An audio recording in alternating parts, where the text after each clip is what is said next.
Do ndalemi në një temë tjetër që lidhet me Shtetet e Bashkuara të Amerikës, atje ku ka ndodhur një ngjarje shumë e rëndë për hir të së vërtetës, se ku kanë humbur jetën shumë fëmijë dhe ka pasur një përplasje për arsye që duhet thënë kanë lindur si konflikt familjar. Unë kam në një lidhje direkte Ardian Krajën, i cili do të më shpjegojë më shumë detaje rreth mënyrës se si ka ardhur vrasja e këtyre 8 fëmijëve nga të shtënat me armë. Ardian, të përshëndes, lajmi i rënd, më shpjego pak se çfarë ka ndodhur, për çfarë bëhet fjalë.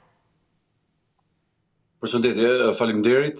Pra bëhet fjalë për një lajm i cili ka ndodhur në shtetin e Louisianës, në qytetin e Shreveportit. Është një i ri 31 vjeç, Shamar Elkins, i cili ka vrarë 8 fëmijë.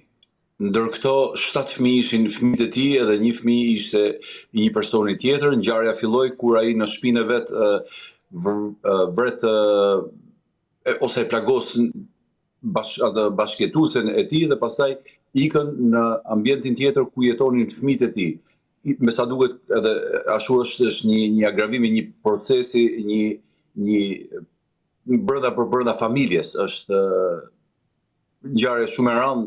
Njëri nga fëmijët tentoi, nuk është vrarë, njëri nga fëmijët tentoi që të largohej nga çatia edhe ran tokë i vdekur.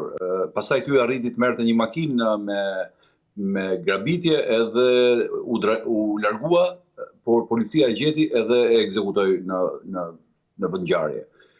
Kjo është pak a shumë një ngjarje e rëndë e cila nxjerr shpesh herë kur ndodhin ngjarje të tilla, vlen përmendet që fëmijët ishin nga mosha 1 deri në 12 vjeç, 7 fëmijë ishin fëmijët e këtij personi që kryu vrasjen, edhe gjithmonë vlen të përmendet edhe të rishikohet qëndrimi që Shtetet Bashkuara kanë karshi armëve personale. Ngjarje shumë e rëndë. Ngjarje e rëndë që për hir të së vërtetës ka marrë një vëmendje të jashtëzakonshme, vura re edhe në media e kudo. Çfarë flitet konkretisht?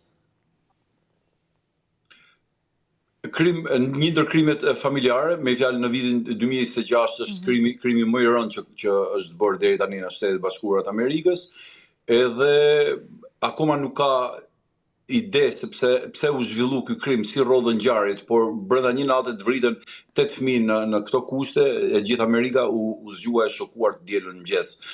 Me fjalë, nuk dihen akoma motivet që e kanë çuar autorin drejt kësaj, por sigurisht janë motive të brenda familjes. Për të bërë një përmbledhje të gjithë asaj që shihni edhe në pamje në këto çaste, bëhet fjalë pikërisht për 8 fëmijë të moshave nga 1 deri në 14 vjeç, të cilët janë vrarë nga disa të shtëna me armë, ngjarje që policia fillimisht e ka cilësuar si një konflikt familjar. Sipas autoriteteve, të shtënat ndodhen rreth orës 5 të mëngjesit, sipas orës lokale aty, një ditë më parë në Shtetet e Bashkuara të Amerikës, ku një person i vetëm hapi zjarr ndaj 10 personave. Më pas policia e ndoqi autorin e dyshuar dhe e ka ekzekutuar gjatë ndjekjes, teksa ai po përpiqej të arratisej, të largohej nga ajo zonë. Autoritetet lokale deklaruan se kjo është një tragjedi që ka prekur të gjithë qytetin. Tekstualisht ata janë shprehur kështu: kemi familje të shkatërruara, policë të lënduar dhe punonjës të emergjencës të tronditur. I gjithë komuniteti po vuan bashkë me këto familje. A njihet kjo zonë si zonë problematike, Ardian?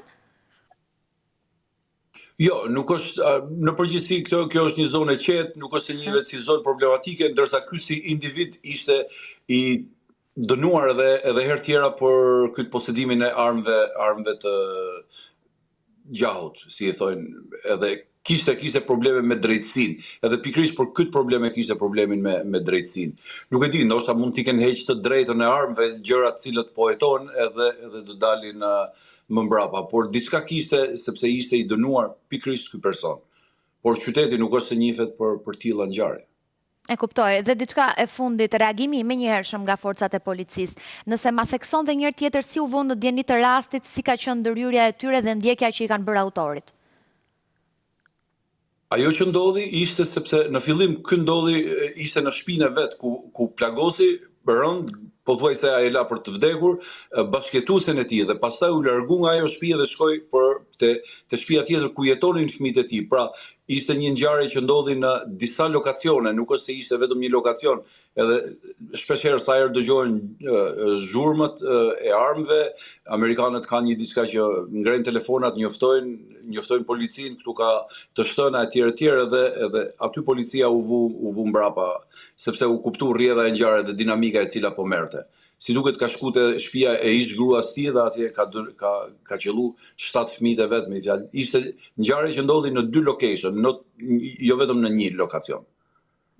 Qartësisht po, kështu duket paktën, megjithatë ajo që më bën përshtypje është mënyra se si ka dashur të arratiset, nuk i është përgjigjur thirrjeve të autoriteteve dhe policisë, aq sa janë detyruar të bëjnë edhe ekzekutimin e tij në formë të prerë. Mirë, Ardian, të falenderoj shumë. Po, okay, nuk di nëse më dëgjon, ë? Jemi okay?